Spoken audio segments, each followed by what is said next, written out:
But when you trust God, you ain't got to get out here on all fours. It's never luck. It is always the Most High God. And I share this with you at this time is because you're in a preparation season, and it's coming to the point where your harvest is about to come in. You've planted good seeds, and some of you, it may have been a long time coming. You may have been putting forth the effort, nurturing the seeds, all right, watering it, making sure that it's well lit, all right. And to the outsiders, they're looking like you ain't really got much movement going on. There's not really much going on, but they don't see what's happening underground. Your ideas, the seeds you've planted have definitely taken root. And so now you're beginning to see greatness sprout in your life. Things are beginning to really come to the surface. And what is going to happen, and I shared a little bit of this in a previous upload, okay, a previous prophetic message. I shared this a little bit in regard to the fact that the outsiders are going to be looking at you. Some of them, it is what it is. I don't want to really bring this up, but it is what it is. The Most High wants me to share this with you. They're going to be looking at you with envy, with jealousy, and they're going to even spread rumors and say things like, how does she get so lucky? How does he get so lucky? Why is things working out for them? They think they're all that. But they don't see all the work that you've been doing behind the scenes. They don't see the sleepless nights. They don't see you walking to where you need to get to. They don't see, you being exhausted but still making sure you get up and do what you got to do. The reason why it's important for you to prepare for what is about to happen for you is so that you can really move from a space of survivor's remorse. Cut all that out. And sometimes this is why the Most High has allowed you to go through several seasons of seeing that when you was down, nobody was there. Nobody. Because the Most High wanted you to be aware, like, okay, now when you get this next win, when things really begin to show up in your life through me, the only credit you can give is really the Most High God. So that you could be in a season of preparation to be worthy. You're worthy of all that the Most High is giving you. You don't owe anybody nothing. So don't even for another moment allow yourself to feel that you harbor anger or resentment about anybody that could have been in a position to be of assistance to you and they chose not to. Many of them enjoy seeing you thinking that you were in a down season. They thought you were going to stay in the mud. But most of you that have resonate with my messages, you may have you've been born in the mud. So it's familiar to you. But you don't stay there. You always grow. Which is why I choose the term lotus to go by here. Because lotus is a beautiful flower that requires mud to grow. And it is a flower that it is really hard to ruin for the algorithm purpose. You know what I mean. I have to use different words instead of the actual words, but it is something. It's a flower that is going to prosper. It's going to grow, and in fact, it requires mud to grow. And this is the anointing of the Most High in your life. He's given this to you. He's giving you the ability to come back stronger, better, wiser.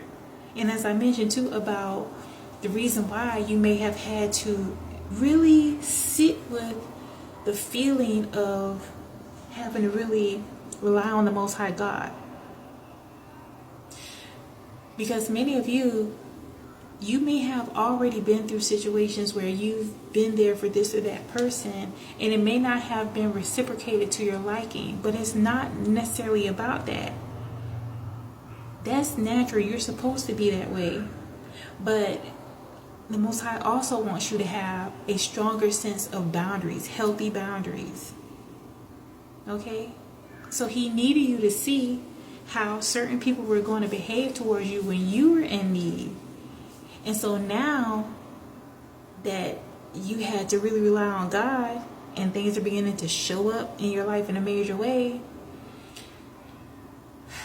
you no longer need to be in that space of feeling that you got to give your last to people that could care less what you went through. In fact, many of them thought that you were a lost cause. They thought you were a dunner. So just be prepared. Things are about to become so much better for you, to the point where you're going to look back on the days that you've had to go through, and you're going to be so grateful that you did not completely crash out. You did not decide that you were just going to give up in the fourth quarter. What sense does that make? You're already near being a winner. Why give up? You're going to pull through this thing. And by you being consistent, getting up each and every day, doing what it is that you have to do, you're breaking strongholds. You're breaking intergenerational traumas that have been passed down. There's so many people that have given up because they're like, oh, I ain't really seen nobody else get out of this situation. Or I ain't never seen nobody else have a better life. Well, I haven't seen anybody not have a toxic life, so I'm just going to do what everybody else do. There's no joining those that you so-called can't beat.